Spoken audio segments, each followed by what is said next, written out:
V mnohých odvetviach hospodárstva platí, že náklady na ľudskú prácu sú najdrahším výrobným faktorom.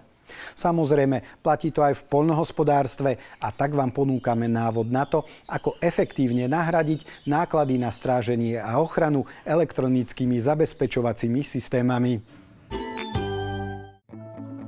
V minulosti ťažko predstaviteľné, dnes čoraz častejšia realita. Miesta klasických vrátnikov či vartášov zaujali moderné kamery a čidlá. A pritom nejde o žiadny krkolomný experiment, ale skôr o hľadanie východísk zo súčasnej situácie. V pozícii predsedu som 3. rok, ale robím tu už 10 rokov a žijem tu vlastne celý život od malička, keďže predtým tu pracovali aj moji rodičia, aj starí rodičia.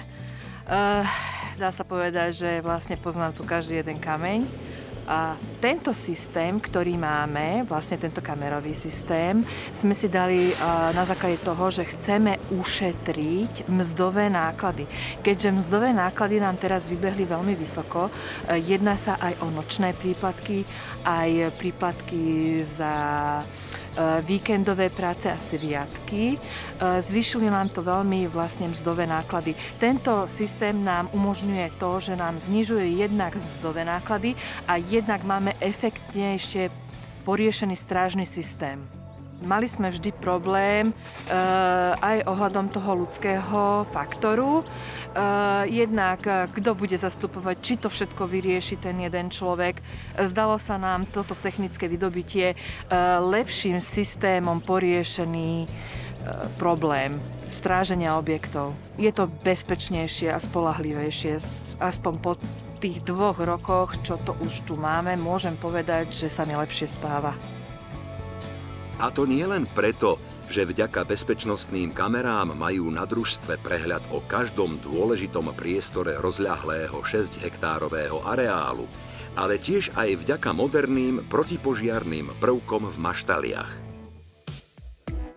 Po termokamerách sme siahli hlavne v oblasti živočíšnej výroby, keďže sme zrušili vlastne strážnu službu.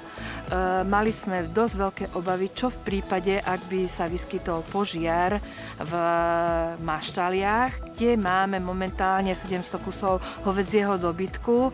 Záleží nám na tom, kebyže sa tam niečo stane, napríklad v prípade ohňa, aby sme mali hneď poskytnuté relevantné informácie a hneď automaticky by to bolo nahlásené požiarníkom, kdežto v porovnaní s ľudskou pracovnou silou, predsa je to len ľudský faktor, trvalo by to podľa mňa oveľa dlhšie, kým by sa zistil tento požiar.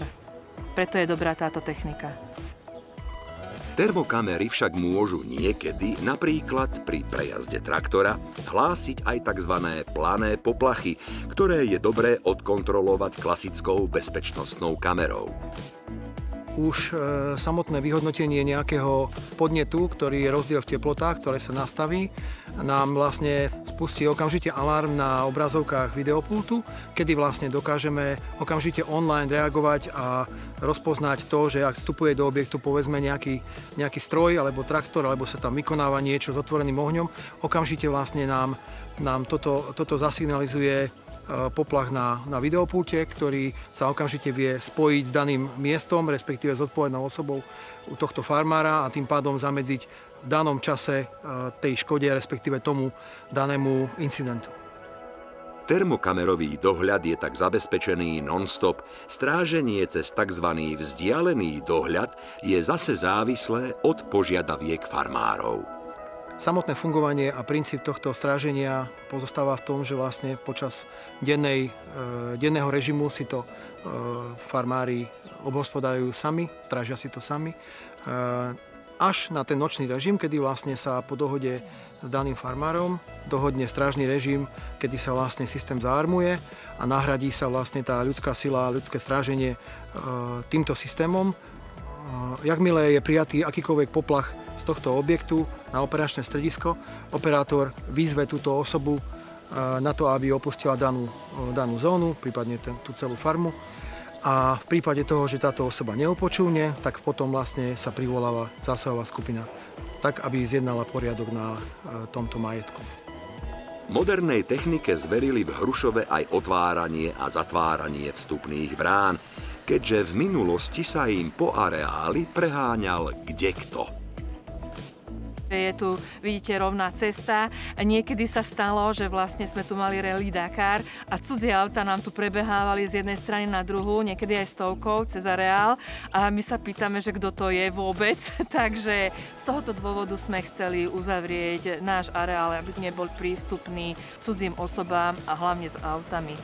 Namontovali sme si automatický systém, ktorý otvára brány. Nachádza sa tento systém v každom aute, ktoré je vhodné na to, aby bolo na tomto areáli, čiže naše vozidlá. Funguje to tak, že predná brána je vlastne na blikanie, čiže príde náš zamestnanec v traktore, zabliká si, brána sa otvorí. Nemusí vôbec vystupovať z vozidla. Automaticky sa po 3 minútach zavrie, ale to sa dá nadstaviť, že ako. V čase najväčších prác sa dá aj nadstaviť to, že tá brána bude stále otvorená, keďže keď máme veľké práce, že stále tam idú, aby sa stále neotvárala, zatvárala. V prípade, že chceme, aby prišlo nejaké cudzie vozidlo, vieme si ho na diaľku vlastne otvoriť a zatvoriť. Ale to vedia len manažéri. Rozhodli sme sa na základe toho, že nebudú mať naši zamestnanci diaľkové zariadenie, aby sa to náhodou nestrácalo. Majú to len vozidlá, tie, ktoré sú naše a ktoré sú spôsobilé na to, aby otvárali tú bránu. Daný farmár všetky tieto údaje o pohybe vozidla dokáže si odkontrolovať tým, že sa tieto údaje zapisujú v čase, dátum a čas. To znamená, že dokáže absolútne mať prehľad o tom, kde sa mu dané vozidla pohybovali a ako vstupovali do objektu. Tým pádom získava aj akúsi ďalšiu kontrolu nad objektom, aby ten objekt bol uzavretý.